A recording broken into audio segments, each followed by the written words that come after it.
بات کریں گے اسپیشلی کہ حکیم جو ہیں وہ جو نسخے دیتے ہیں ان کو کیسے دینا چاہیے, کیوں دینا چاہیے اور کب کب دینے چاہیے اور کن مقدار میں دینا چاہیے. تو ہمیں جوائن کیا ہے کہ حکیم صاحب ہیں نیاز احمد دیال صاحب, ہمارے شو کا حصہ بھی بنتے رہے ہیں, آپ کی انہوں نے ویڈیوز بھی ہم نے ان کی دیکھی ہیں, لائک بھی کرتے ہیں, فالو بھی کرتے ہیں. السلام علیکم حکیم. جی وعلیکم السلام. کیسے ہیں آپ؟ جی الحمدللہ. حکیم صاحب سوشل میڈیا پہ ہر دوسرے دن ہمیں ایک نہ ٹوٹکا نظر آ رہا ہوتا ہے, کبھی خواتین بیٹھی ہوئی ہیں, کبھی مرد حضرات بیٹھے ہوتے ہیں. تو یہ جو ٹوٹکا ہوتا ہے, ریمیڈی ہوتی ہے, یہ سب کے لیے ایک جیسی ہوتی ہے؟ بسم اللہ الرحمن الرحیم. آج آپ کا موضوع بہت ہی مفید اور ضروری تھا اس ماحول میں جب ہر طرف آپ کو پتہ ہے کہ یہ روزانہ ہزاروں ٹوٹکے وائرل ہوتے ہیں, اور ان ٹوٹکوں میں بتانے والے بھی اکثر جو ہوتے ہیں وہ نان کوالیفائڈ ہوتے ہیں, نان پروفیشنل ہوتے ہیں, ان کا دور دور کا بھی کوئی اس سے واسطہ نہیں, طب سے واسطہ نہیں ہوتا. اور سب سے بڑی بات یہ ہے کہ کوئی بھی ریمیڈی, سنگل ریمیڈی, جب تک آپ اس کے مزاج کو, اس کی خوراک مقدار کو اور اس کے مناسب استعمال کو جانتے ہی نہیں, جسٹ کاپی پیسٹ کر کے آپ اس کو وائرل کر رہے ہیں, تو یہ انتہائی نقصان دہ ہے. اور ہم اس پہ پچھلے 25 سالوں سے کام کر رہے ہیں کہ آپ نے کوئی بھی ہوم ریمیڈیز یوز کرنی ہے, کوئی ٹوٹکا استعمال کرنا ہے, کوئی بھی استعمال کرنا ہے, اس کے لیے پراپر آپ جو اس کا ماہر ہے اس سے کنسرن کریں. اگر وہ آپ کے مزاج کے لیے مفید ہوگا تو آپ استعمال کریں, ورنہ نہیں. مثلا اسبگول کا چھلکا ہمارے گھروں میں بہت زیادہ استعمال ہوتا ہے.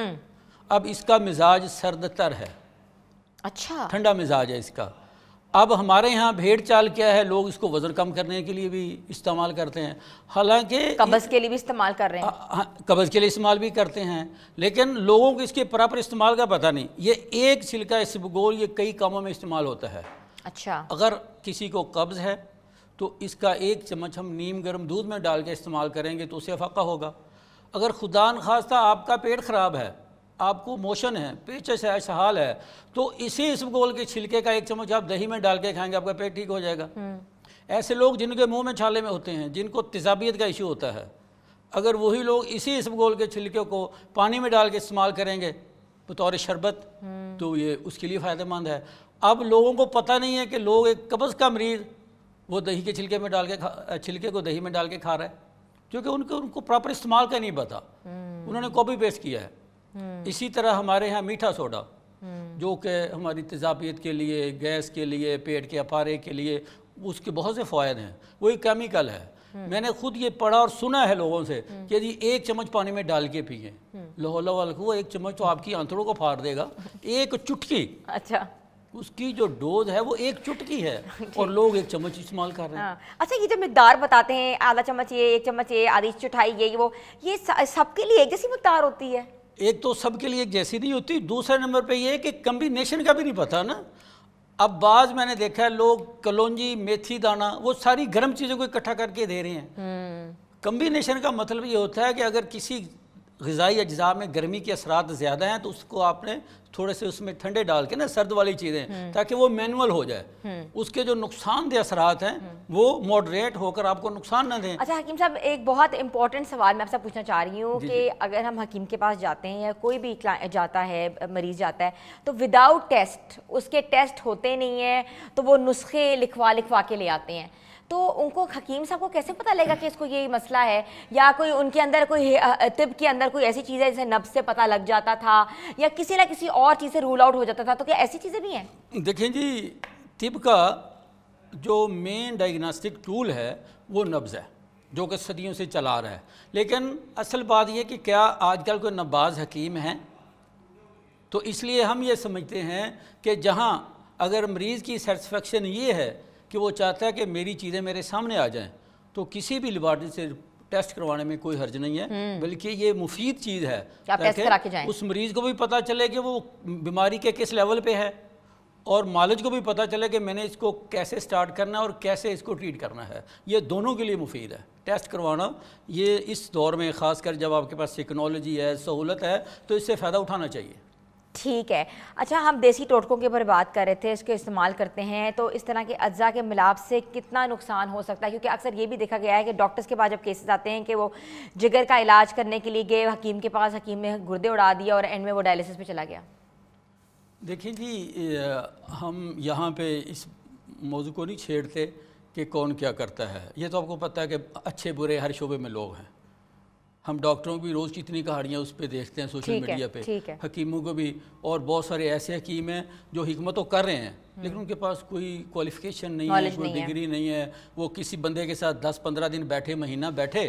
اکثر میں نے حکیم ایسے بھی دیکھے ہیں جو خود کسی مرض میں مبتلا ہوتے ہیں, کوئی 15-20 حکیموں سے نسخے لیتے ہیں, اس کے بعد وہ خود علاج شروع کر دیتے ہیں. نوز باللہ. تو اصل مطلب یہ ہے کہ جو کوالیفائی لوگ ہیں, میں یہ دعوے سے کہتا ہوں اور وثوق سے کہتا ہوں کہ جس بندے نے پیتھولوجی پڑھی ہے, اناٹمی پڑھی ہے, فزیالوجی پڑھی ہے, سائیکولوجی پڑھی ہے اور علم الادویات پڑھا ہے, وہ بندہ کبھی بھی کسی کو مس گائیڈ نہیں کرتا. اسے پتہ ہے کہ کس دوا کے کیا اثرات ہیں, اس کا مزاج کیا ہے اور اس کے نتائج کیا ہو سکتے ہیں. اور جس بندے کو یہ پتہ ہی نہیں ہے, سب سے پہلے بات تو یہ ہے کہ ہر ٹوٹکے بتانے والے کو ہم حکیم یا معالج نہیں کہہ سکتے. دوسرے نمبر پہ تندرستی توازن کا نام ہے.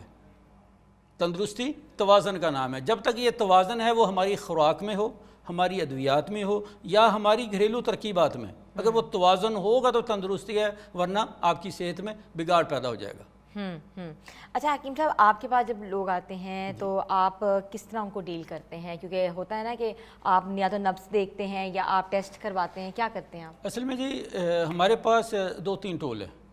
سب سے پہلے ہم نبض دیکھتے ہیں, اس کے بعد ہمارا اپنا ایک, ہم نے کوئی 25-30 سال کی ریسرچ کے بعد ایک میڈیکل پامسٹری کے نام سے نا جی, جس سے ہم علم الاعداد ہے, علم النجوم ہے اور ہاتھ کی لکیر ہے, ان سے ڈائگنوزنگ ہوتی ہے. اور بہت ساری چیزیں جو ہوتی ہیں مریض اپنی گفتگو میں خود بتا دیتا ہے, کیونکہ جو پریشان ہوتا ہے نا, کچھ مریض کی باتیں, کچھ آپ کا نالج, وہ دونوں جب چیزیں ملتی ہیں اس کا کنکلوژن جو ہوتا ہے وہ یہ ہوتا ہے کہ پتہ چلتا ہے اس کو کیا ہے. لیکن جب وہیں بھی پتہ نہیں چلتا جہاں کہیں پہ, تو پھر ہم ٹیسٹ کرواتے ہیں کہ بھئی اس مسئلے میں ہمیں بھی کنفیوژن ہے, آپ کو بھی پتہ نہیں صحیح طریقے سے, لہٰذا اس کا ہم ٹیسٹ کروا لیں تاکہ ہر چیز کلیئر ہو جائے. اچھا حکیم بہت زیادہ کعوے دیتے ہیں, ہر چیز کا کعوہ بنا دیتے ہیں, مطلب کہ چیزیں ڈالو کعوہ ہو جائے گا, پیٹ کی درد ہے کعوہ ہوگا, جگر کے لیے کعوہ, معدے کے لیے کعوہ, کڈنیز کو واش کرنے کے لیے کعوہ, چہرے کو خوبصورت کرنے کے لیے کعوہ. تو اتنا کعوہ جات جو ہوتا ہے وہ کیا واقعی اتنے مفید ہوتے تھے, فائدہ مند ہوتے ہیں؟ دیکھیے اللہ تعالیٰ نے یہ جتنی چیزیں بنائی ہیں جنہیں ہم نباتات کہتے ہیں, یہ مفید ہیں, ان میں بہت سارے فوائد ہیں, نقصانات اپنی جگہ پہ, لیکن بہت ساری ایسی چیزیں ہیں جنہیں ہماری طب کی زبان میں نا جی جو ابال کے کہوے ہوتے ہیں اسے ہم جوشاندہ کہتے ہیں, اور کچھ چیزیں ہوتی ہیں جو خیساندہ کی شکل میں, کہ ان کو رات کو آپ نے بھگو کے صرف ان کا کچا پانی پینا ہے, ان کو پکانا نہیں ہے. اگر پکائیں گے تو وہ زہر بن جائے گا, وہ نقصان دہ ہو جائے گا. لیکن آج کل کی جو وائرل ریمیڈیز ہیں ان کو تو یہ بھی نہیں پتا ہے, ان کو تو یہ بھی نہیں پتا کہ وہ پکانے سے اس کا نقصان کیا ہوگا. مثلا لونگ ہیں, یہ خاص کر سردیوں میں اور آج کل سموک کے دنوں میں بھی بہت سے ماہرین کہتے ہیں کہ جی آپ اس کی بھاپ لیں, اس کا کہوہ بنا کے پئیں. حالانکہ لونگ کی مقدار خوراک جو وہ میکسیمم آدھا گرام ہے. آدھا گرام کتنی ہوتی ہے؟ میکسیمم کوئی 4-5 لونگ ہوں گے. ٹھیک ہے. ہاں جی. تو اب کیا ہوتا ہے, اب یہاں پہ تو وہ چمچ سے نیچے آتے ہی نہیں کہ آپ گرائنڈ کر کے رکھیں اور آدھا چمچ لے لیں. اس نے یا ہزار کیپسول, 1000 کا پاؤڈر کہتے ہیں, 1000 گرام کا کیپسول. میں نے تو بہت سنا ہے کہ میرے پروگرام میں تو آتے تو 1000 گرام کا کیپسول کہتے ہیں. 1000 گرام پتہ بھی کتنا ہوتا ہے؟ جی وہ تو اچھا خاصا زیادہ ہو جاتا ہے نا, وہ ملی گرام ہوتا ہے 1000 ملی گرام. اچھا اب یہ ہے, ابھی میں نے کل پرسوں ویڈیو دیکھی, وہ بتا رہے تھے کہ میتھی دانے کے 2 چمچ. اچھا. اب میتھی دانے کے جو بندہ صبح 2 چمچ کھائے گا, 2 شام کو کھائے گا, آپ اندازہ کر سکتے اس کے ساتھ کیا ہوگا. پھر وہ بلڈ پریشر کا مریض بنے گا, اس کے لیور میں حدت آئے گی, اس کے لیور کا مسئلہ بنے گا, وہ پھر وہ گردے جو ہیں وہ اس کو واش آؤٹ نہیں کر پائیں گے نا, تو پھر کیا اس کا الٹیمیٹلی اس کا نقصان کون اٹھائے گا؟ مریض. ہاں, حکمت میں پتھری کا علاج ہے. بالکل ہے. تو پتھری کے علاج کے لیے کیا کرنا چاہیے؟ یہ مورنگا ایک بہت وائرل اور مشہور چیز ہے. اگر آپ اس کے پتوں کا پاؤڈر بنا کے آدھا چمچ جو ہوتا ہے چھوٹی والی, اچھا چمچ میں بھی فرق ہے, ایک بڑا ٹیبل سپون ہوتا ہے اور ایک چھوٹی چمچ ہوتی ہے. جو ہم چمچ یہاں بھی استعمال کریں وہ چمچی کا لفظ آئے گا, وہ جو چھوٹی ہوتی ہے وہ آدھی چمچ. ٹھیک ہے. آپ صبح خالی پیٹ 1 گلاس پانی کا لیں, اس کو نیم گرم کریں, اس میں کچھ چند قطرے لیمن کے ڈال کے اس پانی کے ساتھ وہ آدھا چمچ اس جو مرنگا کے پتوں کا صفوف ہے اس کا استعمال کریں. میرا خیال ہے کہ 2-4 دنوں میں ہی. اس کے علاوہ جو یہ سٹا ہوتا ہے مکئی کا, اس کے جو بال ہوتے ہیں, اچھا, اگر آپ ان کے 1 سے 2 گرام بالوں کا کہوہ بنا کے پئیں تو ہم نے یہاں تک دیکھا کہ میکسیمم 2-3 خوراک کے بعد پتھری جو وہ ریزہ ہو کے نکل جاتی ہے. لیکن پتھری کی بھی اقسام ہوتی ہیں کہ بڑی پتھری ہے کچھ تو جو ڈھیٹ قسم کی پتھریاں ہوتی ہیں ان میں اس طرح کی ریمیڈیز نہیں دینی چاہیے. وہ کیا ہوگا آپ کے وہ گردوں میں انفیکشن ہو جائے گی. ٹھیک ہے ٹھیک ہے. یہ جو آپ نے اتنی ڈبیاں رکھی ہوئی آج ہمیں کون سے نسخے بتا رہے ہیں تاکہ جو ہمارے جتنے بھی ویورز ہیں وہ بھی ساتھ ساتھ نوٹ ڈاؤن کر سکیں؟ یہ اشگندھا ہے جو آج کل بہت مشہور ہے اور اس کا میں نے دیکھا ہے کہ لوگ کہتے ہیں جی 2 چمچ استعمال کریں 1 چمچ استعمال کریں, اس سے بڑا ظلم نہیں ہے. اچھا یہ اشگندھا جو ہے یہ بچوں کو بھی دینا چاہیے؟ یہ کس لیے دیا جا رہا ہے؟ بیسیکلی اس کا جو مین اس کا جو ہے نا جی یہ تقویت اور تسکین کے لیے ہوتا ہے. انزائٹی جن کو ہے, بالکل سکون چاہیے, سکون چاہیے یا جسم میں کمزوری ہے, یہ اس کے لیے بہت اچھا ہے. کیسے دینا؟ یہ خواتین کے جتنے معاملات ہوتے ہیں ان میں یہ بہترین ہے. جو ہارمونل سسٹم ہوتا ہے اس کے لیے یہ بہترین ہے. اس کا بہترین استعمال یہ ہوتا ہے میکسیمم 1 سے 3 گرام. ٹھیک ہے 1 سے 3 گرام اس کا پاؤڈر آپ دودھ میں اس کو پکا کے, اس کو کچا استعمال نہیں کرنا ورنہ یہ نقصان کا باعث بنے گا. یہ آپ کو فائدے کی بجائے نقصان پہنچائے گا. پکا کر پی لینا ہے. اگر کچا استعمال کرنا ہے تو کسی دوسرے میڈیسن میں اس کا جو کمبینیشن ہے اس میں اس کو استعمال کر کے پھر اس کا استعمال کریں گے. جیسے اس میں موسلی سفید ڈال لیں, تھوڑی سی مصری ڈال لیں یا اسبگول کا چھلکا. اسبگول کے چھلکے کے حوالے سے یہ وضاحت ہے کہ اس کو کبھی بھی گرائنڈ نہیں کرنا چاہیے. ٹھیک ہے. اگر آپ اس کو پیس کر استعمال کریں گے وہ زہر بن جاتا ہے.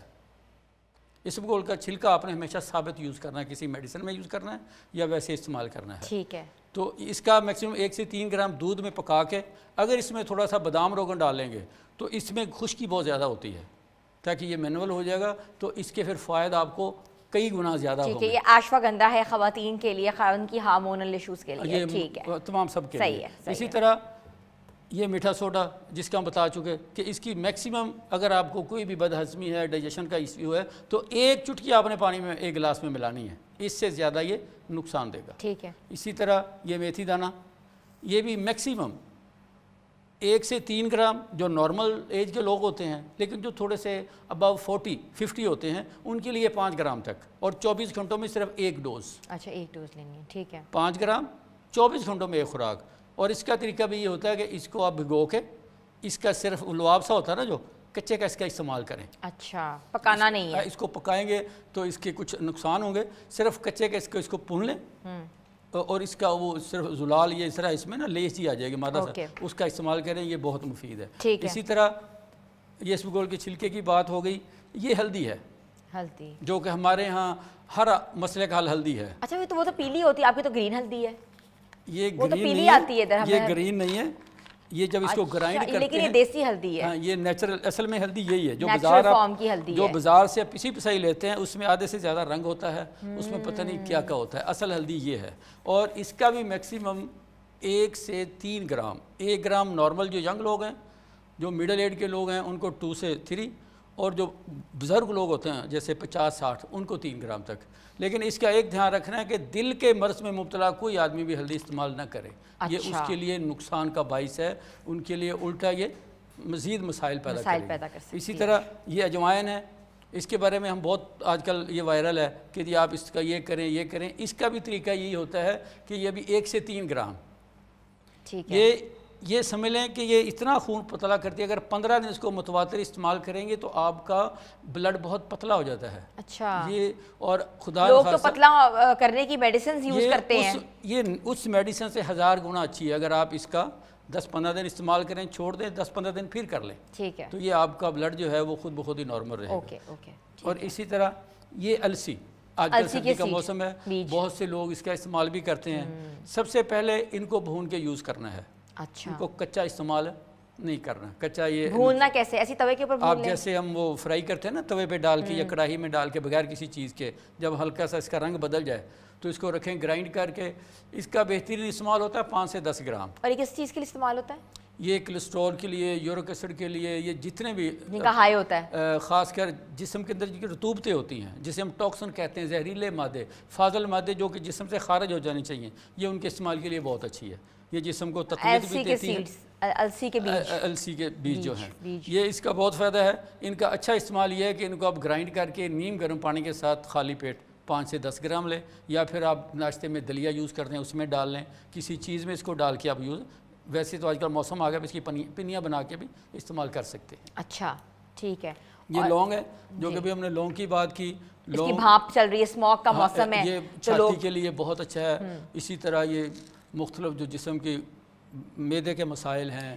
دانتوں کی درد میں اکثر میں نے دیکھا ہے لوگوں نے لونگیں رکھی ہوتی ہیں پیچھے جن کے دانت کی درد ہو رہی ہوتی ہے. یہ سائنٹیفک علاج ہے داڑھ یا دانت کے درد. اچھا. اس کا آئل بھی ہوتا ہے. اگر آپ اس کا ایک وہ قطرہ تھوڑا سا روئی پہ لگا کے رکھیں گے دانت میں, جتنی بھی درد ہو اس کو یہ فوری رفع کر دیتا ہے. اکثر بڑوں کو دیکھا ہے وہ کہتے ہیں کہ کسی کی دانت میں درد ہے تو لونگ رکھ لو. یہ مورنگا, یہ جو سہانجنا جس پہ مطلب میڈیا بڑا پڑا ہوا ہے, سوشل میڈیا جو ہے مورنگا. اب اس میں نے ایک صاحب کو سنا کہ اس نے کہا جی آپ اس کے 50 گرام بھی لے سکتے ہیں. مجھے اس کی عقل پہ رونا آیا کہ دیکھیں کہ یہ اس کی میکسیمم ڈوز جو ہے نا جی وہ 3 سے 5 گرام ہے. لیکن اگر کوئی زیادہ ایج کا آدمی 70-80 سال کا آدمی ہے تو وہ اس کو 10 گرام تک لے سکتا ہے. اس سے زیادہ نہیں. اور یہ 24 گھنٹوں میں ایک خوراک ہے. اچھا 24 گھنٹوں کی یہی خوراک ہے ایک, یعنی یہ آپ نے اس کو ایز اے میڈیسن یوز کرنا ہے نا. ویسے تو ہم اس کی ہنڈیاں بناتے ہیں, سالن بناتے ہیں, اس کے پتوں کا بھی بنتا ہے, اس کی وہ پھلیاں ہوتی ہیں اس کا بھی بنتی ہے, اس کی مولی کا اچار بھی بنتا ہے, یعنی وہ ایک الگ چیزیں ہیں نا. لیکن جب آپ نے اس کو ایز اے میڈیسن یوز کرنا ہے تو پھر آپ اس کو میکسیمم 10 گرام سے زیادہ استعمال نہ کریں, ورنہ اس کا چونکہ اس کا مزاج انتہائی خشک ہوتا ہے, یہ جسم کے اندر خشکی پیدا کرے گا. یہ چیزیں جو ہوتی ہیں نا زیادہ جسم کو طاقت دینے والی, جیسے یہ اشوگندھا ہے, یہ السی ہے, یہ ہلدی ہے, یہ چیزیں یہ جسم کو گرم کرتے ہیں, اس سے آپ کے بلڈ میں ہیٹ آ جائے گی.